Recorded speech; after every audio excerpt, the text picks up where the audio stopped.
Some of you heard that my grandmother, who helped raise me, passed away early this morning. And look, she has gone home. And she died peacefully in her sleep with my sister at her side. And so there's great joy as well as tears.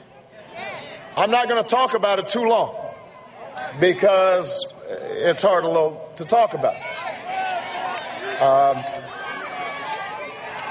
I want everybody to know, though, a little bit about her. Her name was Madeline Dunham. And she was born in Kansas in a small town in 1922, which means that she lived through the Great Depression. She lived through 2 world wars. She watched her husband go off to war while she looked after a baby and worked on a bomber assembly line. When her husband came back, they benefited from the GI Bill, and they moved west and eventually ended up in Hawaii.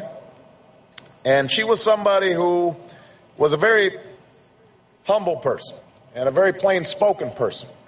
She's one of those quiet heroes that we have all across America who, they're not famous, their names aren't in the newspapers, but each and every day they work hard.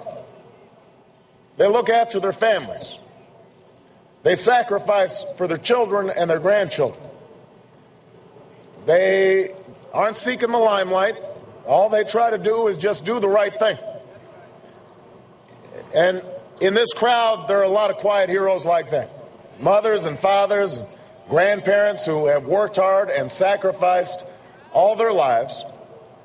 And the satisfaction that they get is seeing that their children, and maybe their grandchildren or their great-grandchildren, live a better life than they did.